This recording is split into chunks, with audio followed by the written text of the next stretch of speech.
800. Is it really? What kind of armor are you wearing? Breastplate. Breastplate? And how then many pluses? for the shield. How many pluses did it hit? Just one. Just one. And I only have -1 on it. What's the price of the armor? I wasn't expecting to be that expensive. 400. Let's say the base price is 400. He can. Well, what's the AC improvement on it? Like, what percentage of AC did you lose? Let's do it that way. I lost a quarter of the bonus if you consider the bonus everything above 10. Okay, let's say you can repair for a quarter of the cost. Okay, and then the shield would be half because I lost half the bonus. Yeah, okay, that makes more sense. So I'll give him 130 gold for that. That's fine. Okay. He says he'll get to work. It'll take him about a week to do all the repairs, and then probably an additional week for the mace. Okay. Wait for Zook to get medium armor for him to take a feat. Well, everybody by default comes with 2 feet. I don't know what you did with yours. Did they go in your socks down there? But Arik, you. Yes. Sea shanties, eh? Sure. I hope you googled the sea shanty and you were going to regale us. Why? Of course I did. Everyone else had to actually get in the spotlight. So now you must sing for your supper. You should have heard Cube's story. It was magnificent. It was. It was very entertaining.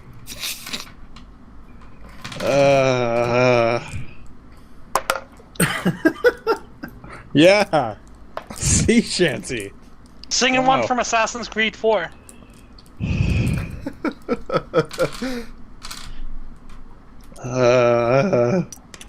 that the piratey one? Yes. Okay. You collect sea shanties. Really? Pretty amazing. Dude, that's not something I would make up. You don't have to give her a sea shanty. You can just tell her a story. But That we is actually like have to play hear that a game. story. I suggested the Working on corruption in the Working on it? Working on it. I've been in my apartment for 5 minutes. Ah. I just realized I've been shorting myself AC. My I'm AC should be 17. desperately thinking of a great story that combines pirateness and sailors and all that shit. Nich put a lot of effort into telling an actual short story, like a little fable, and the one was like, "Yeah, I heard that one." Okay. Well, that should be very curious that she's heard that one before. So what does Orphan do after her I bath? just made it up. After her bath, well, let's see. So, didn't Tarin say they would be meeting back at the quarters to talk to Ferdak? You guys set dinner. at the monastery. He's going to be up at the monastery. You guys are going to go up to the monastery to speak to Ferdak after dinner. Okay. So she'll go up to the monastery. I don't know if she gets there a little earlier or not, but she's just gonna watch the monks go about their business. Okay. I mean, if what's his nut'll let Zook into the back, like Zook would look at the weapons, but it doesn't sound like there's going to be anything that would impress him. Now the monastery, the building that it's in was the above ground portion of the mausoleum at one point. And this building, like the chapel and the forge, suffered greatly during the cataclysm, but the stones here are scalded black. Some have taken on like a melted quality, but these have been smoothed and reinforced. The roof, which was totally destroyed at one point, has been rebuilt with wooden slats, some of which open up into skylights. So the whole inside of the monastery is lit up very brightly, and the lower levels down in the lower levels of the mausoleum in this area are been converted into monk cells. Now, thick, heavy canvases hang from the wooden rafters above, and each of these have been painted with curious, just rainbow swirls, the same kind of patterns that you've seen on the robes here. And the monastery itself is a place of light and color. There are vivid rugs on the floor and tapestries, and one tapestry in particular catches your eye.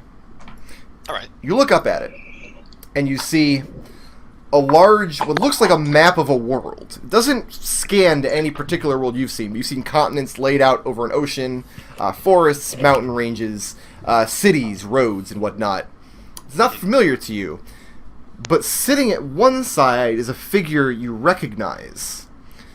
Because when you look at the map, at either side, you realize the map itself takes the form of a loom. And at one end of the loom, you see the Weaving Mother, weaving the world together. And I actually have to pull up a different note thing here. Bear with me 1 second. I have to actually pull up notes from session 7 that I've been waiting to use all this time. Yay!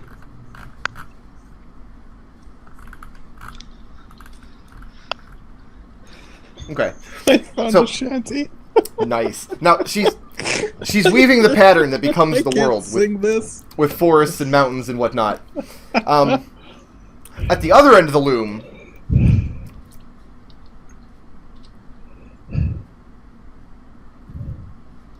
I'm rereading my notes to get everything straight. Okay. Okay. You're looking at the weaving mother, and you see her head, her face, like her face is like a stone mask, featureless, devoid of emotion, and her head is wreathed in radiance, like a sun. Sitting opposite her, at the opposite end of the loom, is sitting a second woman, again with a stone mask, a face that is devoid of emotion, except at her end, instead of weaving, she has her fingers, which take on the appearance of fanged tentacles that get into the loom and is pulling it apart. And in between the two women, you see a third one, again with a stone mask, and her face, I'm sorry, the one at the far end, her face is wreathed in these fanged tentacles like her fingers. A third woman sits in the center, above the loom, and kind of back from it, and she's holding her hands out, as though either to protect herself from the loom or vice versa, you're not sure. And again, a stone-faced woman, and her face is wreathed in blades, like swords. Okay.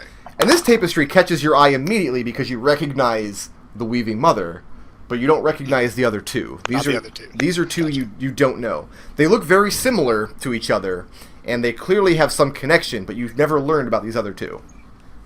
All right. Are Are there any? Yeah, there are monk acolytes walking around in here. Some of the students. All right. Can I stop any one of them and ask about just the general decorations here? Yeah, you actually find a young boy, maybe 12 or 13 years old. He's dressed in the colorful robes, and you see him tending to some duties or another in the monastery. And you flag him down and you motion him to the tapestry. He says, "Yes, that's one of Ferdak's original pieces. He brought that with him when he established the monastery, you know." Where did he come from, Ferdak? And the boy kind of scrunches up his face like he's trying to remember exactly. And he says, "I don't remember. It doesn't make a lot of sense where he comes from. I have trouble with that part of the teachings. He says, I'm sorry, but you'll have to ask Ferdak directly. He can explain it better than I could." I'll ask him then. But if I might have one more question, what is the meaning of the pattern, the swirled pattern that I see on the tapestries here and on your robes? So, these are the paintings of the Flumphs.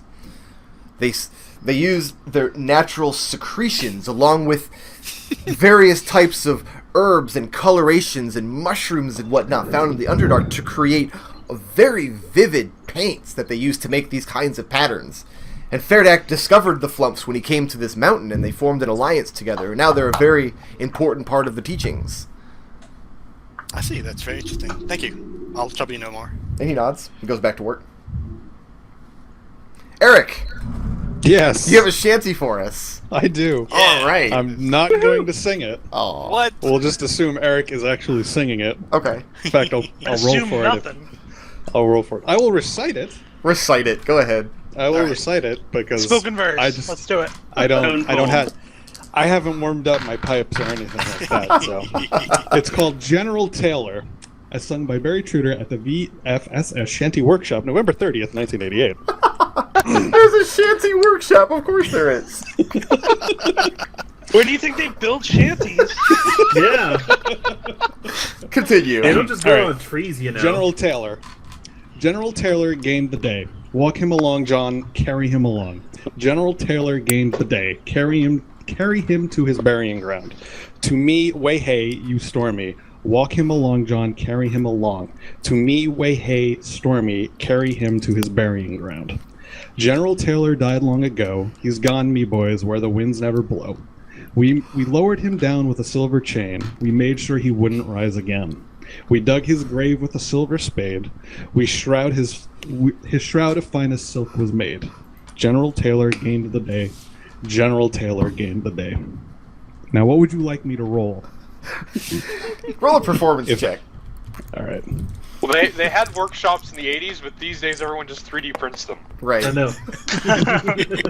That is a As Arik is 20. singing this song, Dayan actually begins to clap along with the chanty, and she is enjoying it very much. And at the commencement, or at the conclusion of the chanty, she puts her hand back on the stone in the center of the room, and it glows brightly for a moment. And she thanks you very much for the song and asks you to send the next comrade in. And that already happened, and then they all went out to explore the mountain and whatnot. And now it's going into evening, and we're all going to come back to number 20 here and speak to Fairdak. So, Sweet. Sounds good. Fairdak it is. you've As a all... woman who loves her job.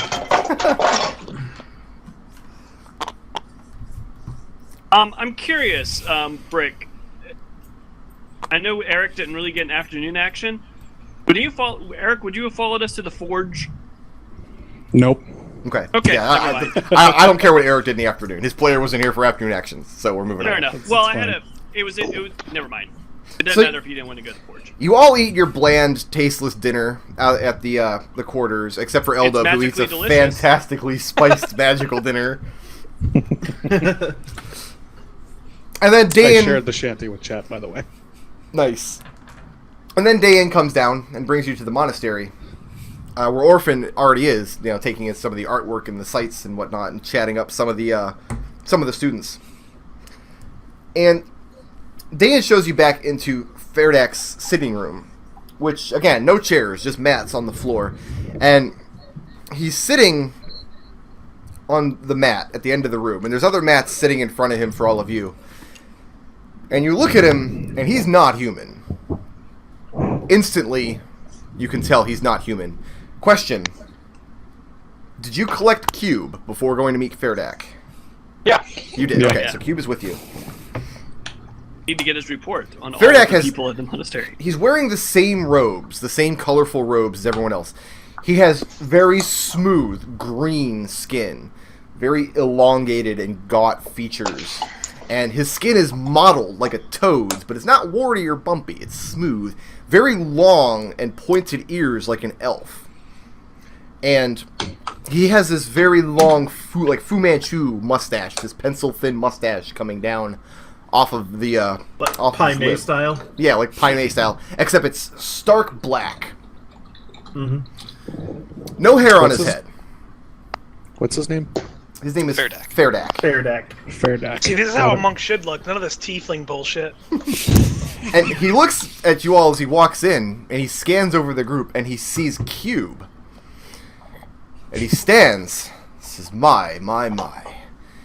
It has been 60 turns of the sun since I've seen a son of Primus. And Cube just blinks confusedly, like he does when he doesn't understand what people are saying. And then he looks over at Orphan. And says, your group have many interesting things to tell me, I gather. And he motions for you to sit. And again, Cube has great difficulty. He has to try to lift his legs and smash down on his butt because he doesn't understand how to sit down. I'll kneel down on my mat. Can we spend 1 month teaching Cube how to sit? And he has tea brought in for all of you. A very, very bitter, dark tea. I was told by my seneschal that you all gave sufficient payment to see the Dream Seers. For that, I thank you. But I was... This bitter tea, is it robber's tea? Is it Robert's tea? Thank you for interrupting me. He says... I'm sorry. And she told me the story that you told. Orphan. The nameless monk from the monastery of whatever kingdom it is. So I'm very curious as to how you came to know this story. I'm very curious as to the location of your monastery. I gather it is not somewhere within Trennis. And Tarin just has this look on his face like, finally! Don't have to break out the onion. Yes! Progress! I'd say no, Wife Sarah. It is not within Trennis. I was taught that story by my master in the What did I call this place? Let's see. At the Temple of the Inevitable, in where I come from. The Temple of the Inevitable? Yeah. Okay. My fated eminence taught it to me as part of my teachings. This is as I have taught, or as I was taught by my master, and I teach all of my students here. This is the students, your monastery, where you were trained. You're not given names? Not until we have proven ourselves at our naming day. He nods. Says there are various factions within our philosophy. This is not one that I am accustomed to, but then I have been trapped here for a good many years. It's good to hear that our brothers and our teachings have spread out over so many worlds. Worlds. I'll say I noticed the tapestry of the Weaving Mother. We know her as the matron. Who were the other two? It's the one that sits across from her. They were not familiar to me. Yes, the one that sits across from her is the ruiner. And the one that sits in the middle is the jailer. And he says this is one of the fractionings of our philosophy. Many hundreds of years ago, some of the monks within our order decided to only teach 1/3. Only teach of the matron, or only teach of the ruiner. My faction always believed in a balance of all three.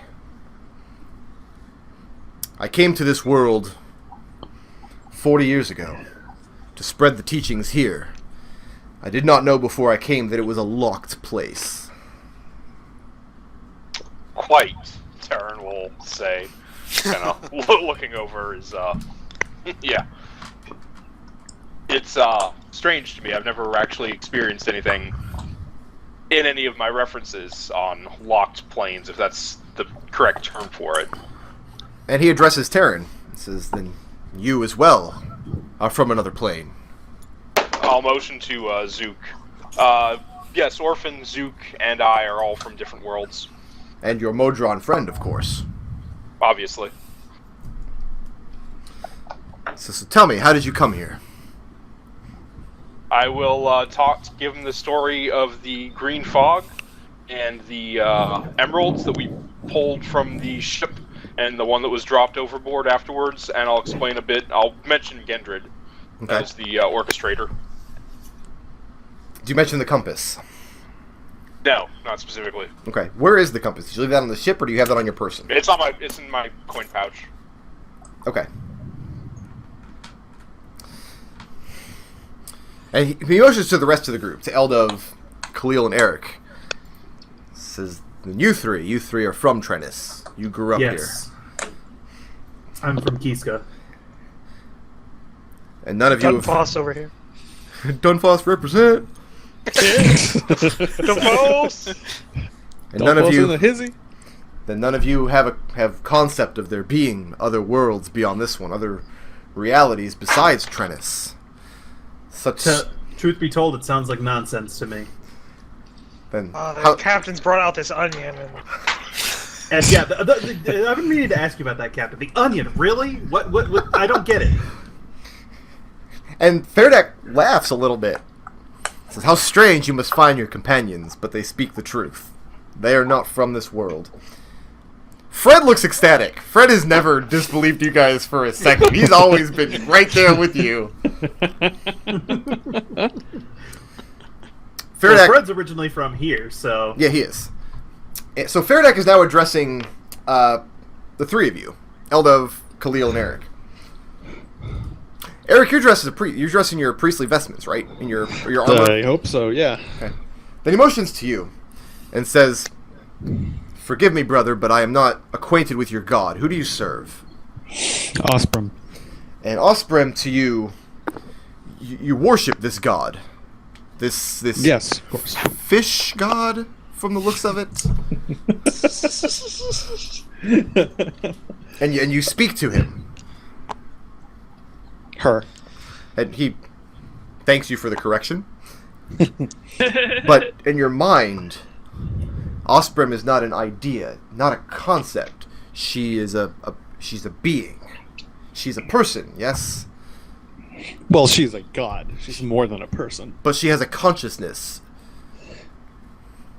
Yes. And where does this consciousness reside? Where does Osprey live? This I is, He assume. lives in all of us. this I is assume probably the- not a question you've really contemplated much. I would assume in the oceans with all of the other life that lives in the ocean. She's everywhere in the ocean, I guess. Ferdak She's on nods a his little third bit. skin of the onion. He says, I no doubt she lives in an ocean, but it's no ocean on Trennis. Picture a world that Osprey created, a world separate from this one, where she created for all of the beings that revere her, so that when you die, when you breathe your last, your soul will depart this place and go to the kingdom that Osprey has prepared in her ocean, and you will dwell there with her. Yes. That's what I mean by other worlds. And there are many other worlds, an infinite amount of them. Any world you can imagine. I am from one such a place, and she motions over to Tarin, and so is this man, and so is the small gnome, and so is my sister the monk. Arik furrows his eyebrows and rubs his temples a little bit. That's what everyone keeps saying. And he says, and these worlds can be crossed. There are doors and roads. But this world, and he pats the ground. He's referring to Trennis in particular. This one, all doors are one way. Everyone can come in. No one can leave. And this has been the tragedy of my journey here. I'm honestly surprised there aren't more stranded outsiders, at least that we've run into. And he says he shares that same curiosity. So we came here to spread the teachings of our brotherhood, but we were not expecting to be stranded. I came here with 2 others of my kind. They've both long since died. Killed, in fact, by denizens of what you would know as the Underdark. The dark places beneath the mountains. If you Their don't mind me names? asking, what is your kind? You're not familiar to me. So I have the honor of counting myself amongst the number of Githzerai. That does not surprise me that you don't know the word. My kind do not live on the prime material plane. We dwell elsewhere. And he motions to Cube. This is just like your Modron friend hails from Nirvana, so I hail from Limbo. Oh, So- I do know of Limbo. I didn't know that there were any sane species there, though. I heard it was only giant frogs. And he chuckles again and says, yes, the Slod. Says, we need not speak of them if you do not wish. Darnell does not. Zook is a little crestfallen since he started saying one way and all this, no way back. Because Zook has started to think he wanted to go home at some point. And So- Ferdak picks up on this. As he sees Zook looks a little crestfallen, he says, and so you understand the tragedy of it. You understand that for us, outsiders in this place, there is no going home. Zook's, he says, yeah, I had dedicated my life to exploring the world, but, you know, gnomes have wanderlust, but they also have a desire to take their adventures back home to share at some point. So, yeah, it's disappointing. And he says, and this is something that you, my friend, will never do. Eldove looks a little down for So- Zook. He says, "Don't worry, Zook. You can come stay with our family, my family." You can be a pet. Zook is the distinct impression he means as a pet. but he I already grins. have a pet. Oh, we're taking Cube. He grins at Eldove. The Tarin he will, at appreciates this it. point, pull the emeralds that he did manage to salvage out of his coin pouch. Okay. This is, as far as I can tell, half of the mechanism used to get us here. I wasn't sure if it would be able to get us back. The other one was lost in the sea. He says, This and I guess this compass, kind of fishing through his pouch. I'd almost forgotten about it. Because out of character, I had forgotten about it, but it's in the sheet. yeah. So you show him the emerald and the compass. Yeah. And he looks at them, says, if this magical device brought you to this world, know that it will be powerless to take you back. So, He says, I have tried many sorts of magics. I've made many contacts with wizards, warlocks in this place. And so far, none of them have been able to send me home.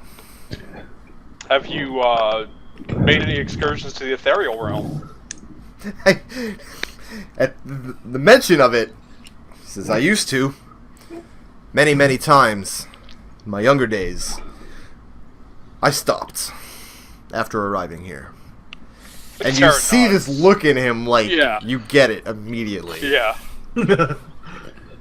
So if Osprey is in a different world, then where do I get my powers from? Are you trying to say that my powers are otherworldly? So that's one way of being clear. That's confused. One way of putting it. Arik crosses his arms. And he shakes his head and he looks very sad and says, would that I could introduce you to one of the priests that I knew, where I'm from. They could explain the connections to the powers much better than I can. I have no use for the powers myself. It's not the source of my philosophy, and it's not the source of my skills. But about your philosophy, sir. You speak of being trapped here as if it was a tragedy, was, I believe, the word you used.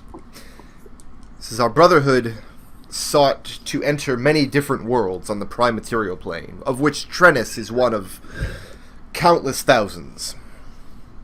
Think of us as fingers, all on the hand, of the teachings of the matron and the ruiner and the jailer, all three of them. That is almost certainly true, but by the same teachings, if you are stuck here, and as am I, are we not meant to be here? Is this not exactly what is supposed to happen to us? Says I'm familiar with the teachings of the inevitable, but like I say, that's simply one faction of the overall tapestry that binds us together. So I do not believe in the inevitable. There's more to it than that. So when I came here to establish a monastery on Trennis, it was with the expectation of receiving support from home. It says, no doubt your master was not a Githzerai like me. I take it? No, he was a human. That tells me that he was a second or third or fourth generation monk. Perhaps long offset from their origins in Limbo. So this world had been untouched by my kind. A portal here was newly discovered. So they sent me to establish the monastery rather than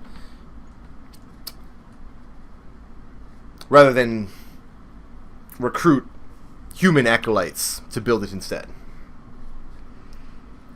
So I imagine on the world you're from, the monastery is run by people from that world. I imagine it's old enough that the Githzerai no longer need any connection to it. The teachings have taken on a life of your own. He says, and I hope to do the same thing here. Establish the monastery, train up a generation of monks, and then leave to another world to repeat the process. That was the original intention.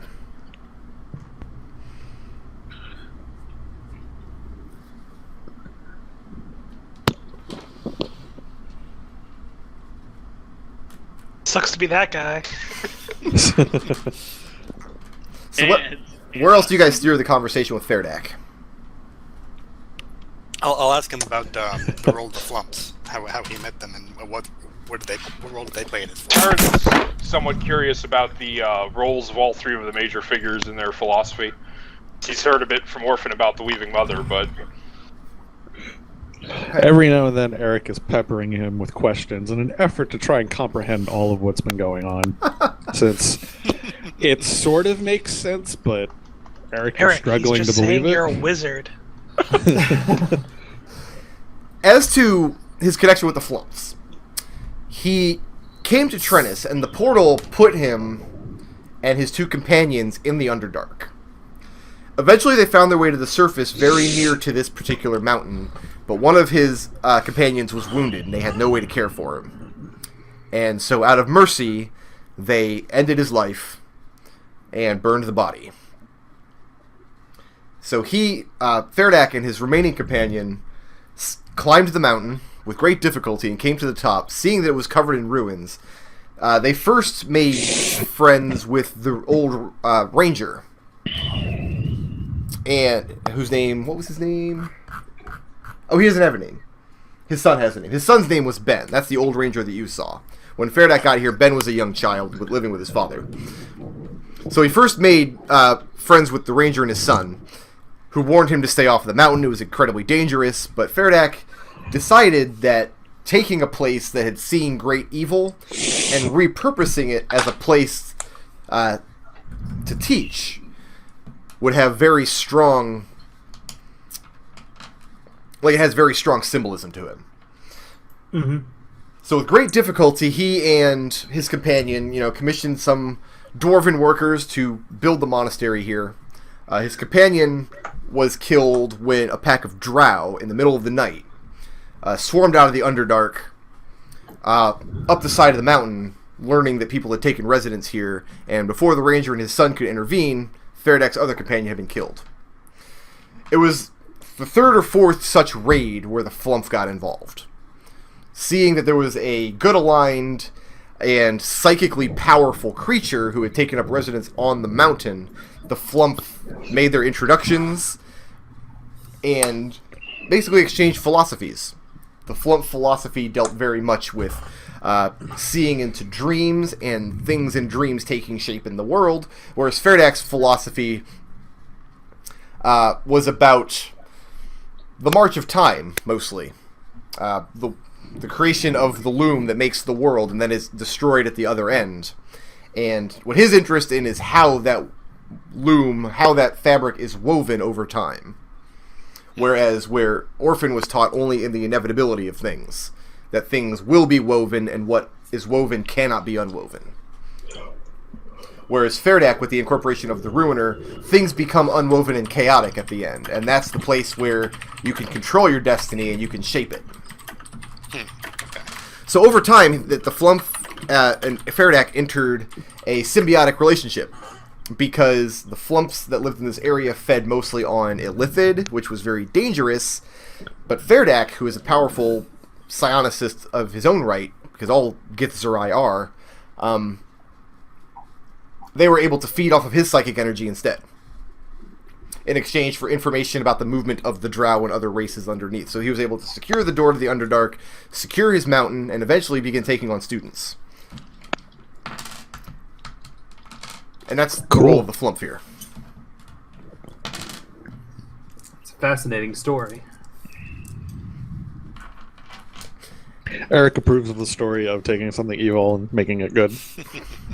And so, all of you are here to consult with the Flumph, to have your dreams looked into, I take it. Yes. I've been having some very strange dreams lately, and they're strange even by the standards of my own dreams. Quite disturbing. How strange are they usually? You know, madness, tentacles, the normal stuff.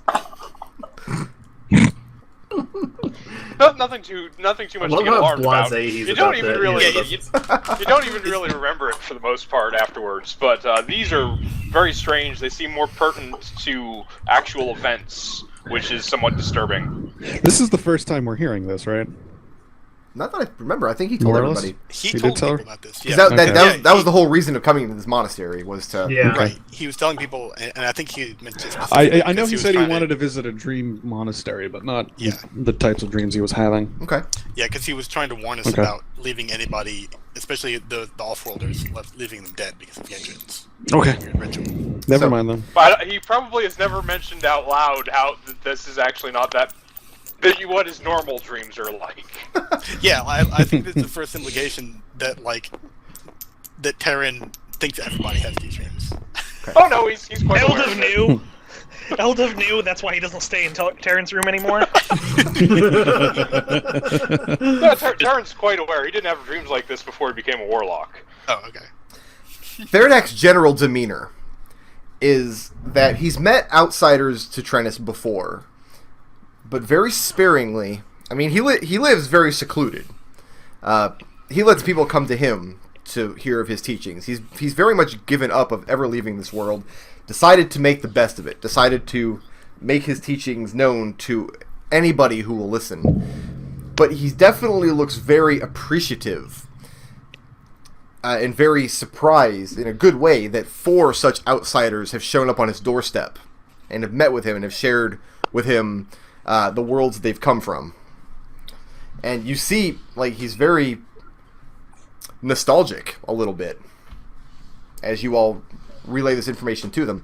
And as your conversation comes to a close, he addresses the other 4 of you, Eldove, Arik, Khalil, and Fred, and tells the 4 of you that your companions are something very special in this world indeed. And I would task all of you with seeing their safety and security to the best of your ability. Well, if our captain is probably not as experienced at interpreting dreams as your friends the Flumphs are, but if anything he's told us about that dream, it's very imperative that we make sure that that no harm comes to them. Feradak nods, and he says, there has to be a reason. There must be a reason that this one place in all of the prime material plane, that this one place is locked. Someone wants to keep us, and he motions to the outsiders in the room. Someone wants to keep us here for some purpose. Did we mention the what's his nut yet? Or did we just Gendrid? Yeah, I think his name was... Tarin told the story of Gendrid and the Green Mist and how he shanghaied everybody, and then showed him the emeralds and the compass. Yeah. 1 emerald, I don't have the other one. And he says, in 40 years I've been unable to find a clue as to the reason for this, but I believe the lot of you, all at once, coming to this place may shed some light. And I would be very interested in giving you whatever aid you need on your journeys. Did you uncurse the dagger? You ask him to uncurse the dagger? I asked him. I mean, he seems to have some abilities. Tells you there's a high priest. It's a long journey, but there's a high priest in a river town called Garreton back this way. And you can hire him, and the prices kind of vary, and he's not sure why, but he would be able to remove the curse for you. And that would be the nearest high priest capable of doing that? Sure. There's a priest in your party who can do that now. Yeah, really? Oh, Yeah. you weren't around when I was talking about this earlier. Yeah, I need to uncurse this dagger when you get a second. All right. Anything else anybody wants to talk to Feradak about? I mean, he's going to be accessible to you guys. He's not going to be like locked up in this room. If you want to go talk to Feradak in future actions. Yeah, you know, as we're leaving, Tarin's still just trying to run it through his mind. It just doesn't make any sense. I mean, if you can only get into this plane and not out of it, why isn't it crawling with outsiders? Planar travel is common in most worlds. Are you saying this out loud? Yeah, are you Oh, ruminating? yeah, obviously. Yeah, no, he's completely saying that out loud. Well, we've already seen a couple of them die. That And gives me a hint. We saw a room full of spikes collecting blood. And Feradak answers you. He says, planar travel is very common. More so outside of the prime material than inside of it. But travel between prime material worlds, much less so. And travel from the planes to the prime material, much less so. And I say this not to slight any of you, of course, but to most of my kind, people who dwell on the planes beyond the prime material, there's not much here for us. There's no reason to come here. Our brotherhood had a reason to spread our teachings amongst mortals, but that reason would seem to be strange to those in the places where I'm from. So that's been my guess, at least, to the answer to your question. It's not crawling with outsiders because traveling to the prime material is not often done. And in the cases where it is done, it's usually to a specific world for a specific purpose. This world, Trennis, the only portal that we know that comes here, was very recently discovered. And he says again, that was 40 years ago. That may be the first portal anybody's found here. I guess the one thing that I could consider is if there's no one on this plane using spells to call outsiders, it's just unknown. It's just abandoned. It's a little tiny ocean, still a tiny island in the middle of a vast ocean. Wait. But how do you explain someone with powers like Arik? Ferdak says, I don't claim to know the machinations of the gods.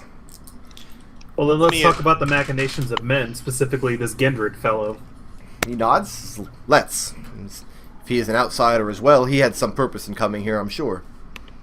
He was the one who was directing the planar... well, I can't really explain this because Khalil wasn't there for most of it.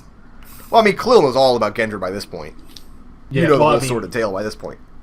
Yeah, okay. If he was there for... he was the one who was directing the sailors, the pirates, whatever they were. He was the one who was directing their travel from place to place. So if he didn't know that this place was some kind of sinkhole that you can't get out of, then I guess he didn't know, or unless he was intending to bring everyone here. We don't know But if if this that's was the the case, wait.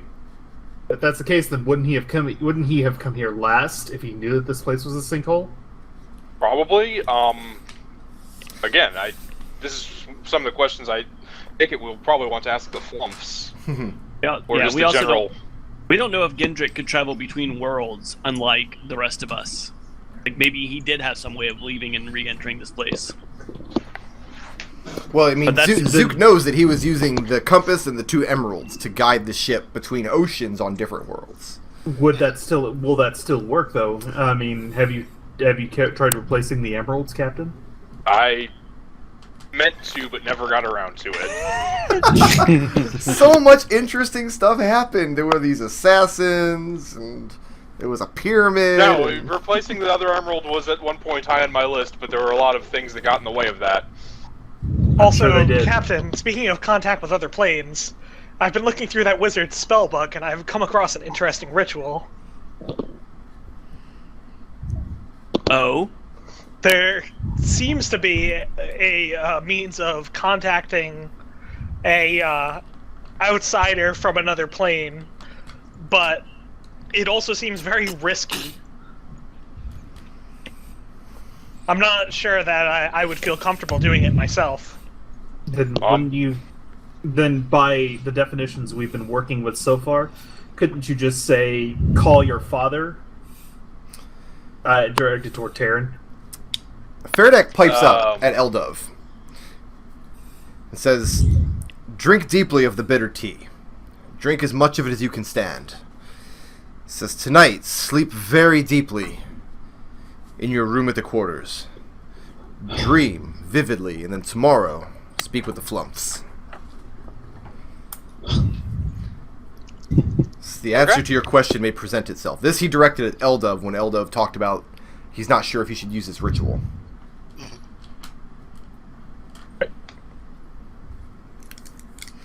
Anything else with Ferdak? Not at the moment. Nope. And yeah, he tells you he's going to be available if anybody needs anything. He wants to aid you as much as possible. You are all paid up in full for as long as you would like to stay here at the mountain. You will all, in the coming days, you will all have appointments with the Dream Seers. Tarin obviously will go first because he already has a dream that he wants to see. So here's how it's going to work. For the rest of you, Alright.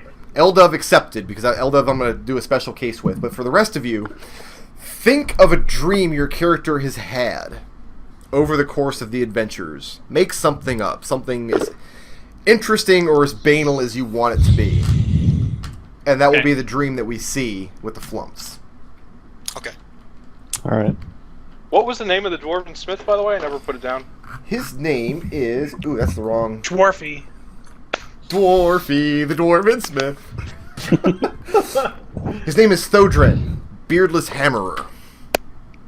His name is what? Thodren, Beardless Hammerer. Like, is that like his surname? It's a name that dwarves gave him because he's unable to grow a full beard. Beardless Hammerer. That's Dwarves are mean, yo. Dwarves are like catty high school girls. Catty high school girls in a So- hot spring. Evening actions, guys. Now that you're... If you want to take an evening action. If you don't want to take an evening action, just put yourself back at the quarters. Eldove, do you follow his instructions? yeah. Okay. It's very difficult to drink a lot of this bitter tea. Your prestidigitation makes it taste a little sweeter, but it's still very It's bitter bitter, going so- down. There's something in this tea that affects you in some way. It's magical in some way. But you're not sure exactly how. So you drink as much as your bladder can stand, and then you go empty it all over Weldon, and then you drink some more. So yeah, evening actions. Arik, the highlights for, just so you know where to go. We got hot springs here. We have an entrance to the Underdark here at 13. We have like a poisonous wood right here if you want to go. We got a broken elevator here at 11. We got a forge with an old dwarf down here. Oh man, hot springs. That sounds really good right now. Some bombed out ruins here. So yeah, go ahead and put yourself where your evening action is going to be. We'll start with Nick. I got to run to the fridge and refresh my drink, and we'll come back. All right. Do Alright, that be as right well. back. I'll be right back. Yeah, me too. So the stream's just going to be silent for like 2 minutes. Like, Yeah. shh. Yeah, Brick. Nobody talk. Brick, check your IMs while you're out. Oh God, here we go again.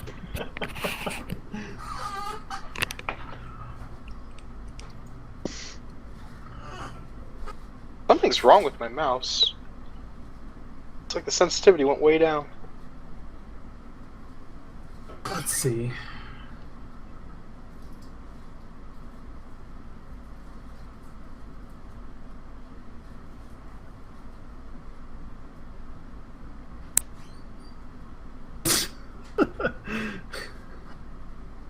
I'm looking at chat, and Seventa is dropping a chat banana to that this whole mountain is the Underdark.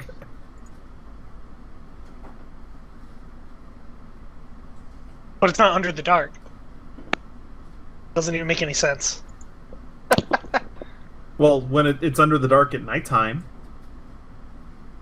So it's the Underdark half the day? Yep. That's exactly what it is.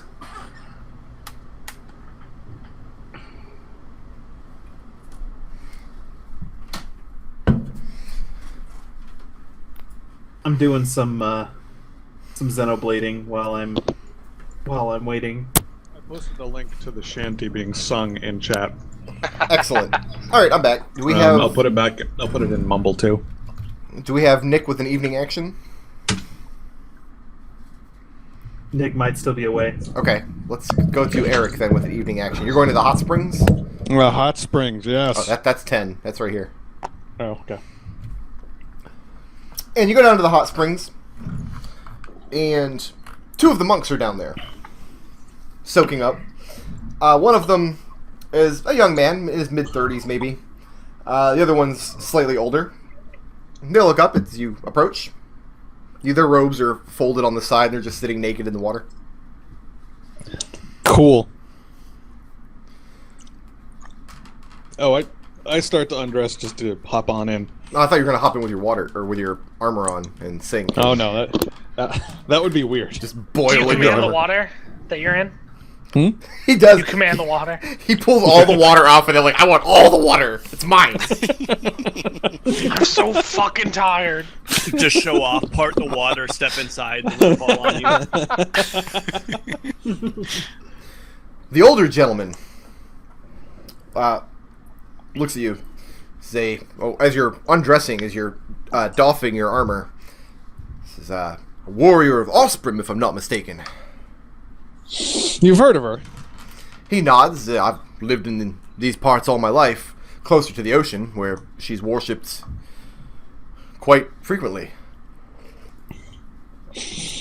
Yes, it's glad someone around here has heard of her. He As kind I'm of sort of bitter, sort of joking, since someone had the audacity to question his religion. Well, he kind of shrugs. I'm no use for gods and godlings myself. They never done me no good. Of course. Of course. The younger man, the one who's in his mid-30s, he looks like a little amused at this conversation. First of this, I didn't mean any offense, brother. I didn't mean any offense. I apologize. It's all good. It's all good. No offense taken. I'm called Nodal. Arik, pleased to meet your acquaintance. The young man says, I'm Gremig.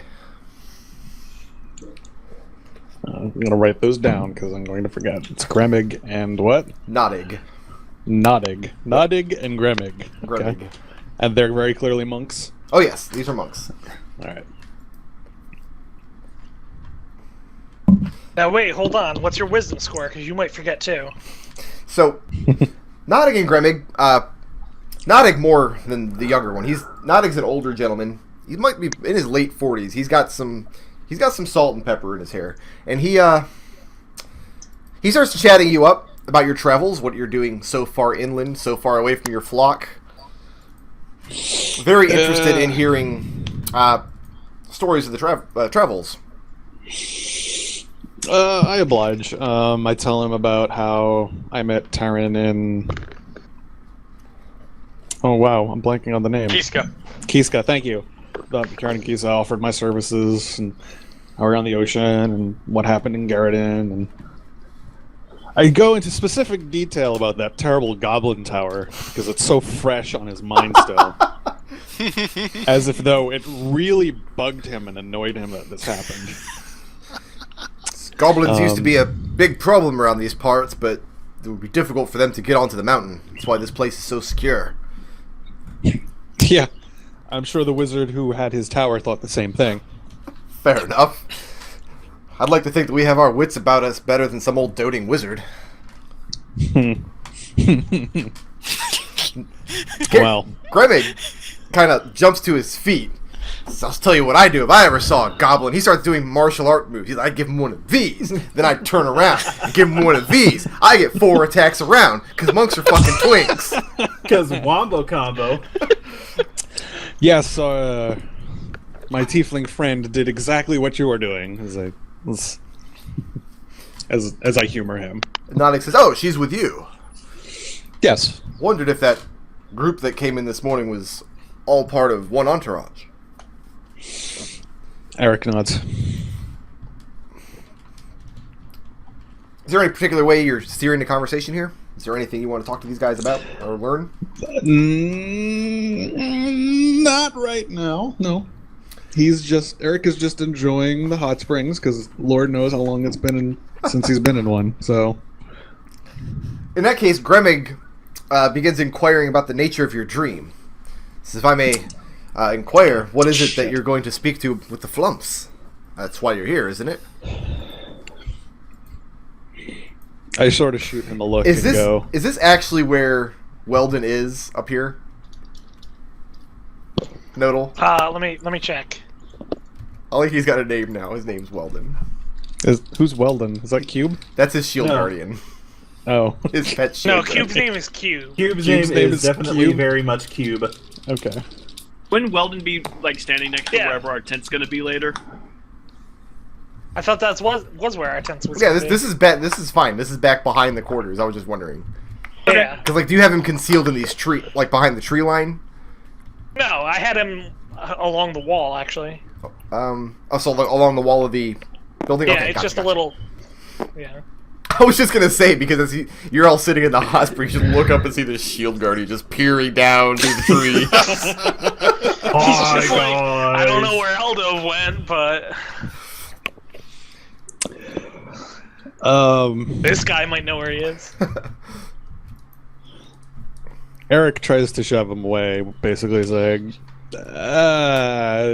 it's nothing. And Nothing to concern yourself with. he holds up his hands and says, if it's private, I understand. I don't mean to pry. I revere the Flumphs so much and what they can do.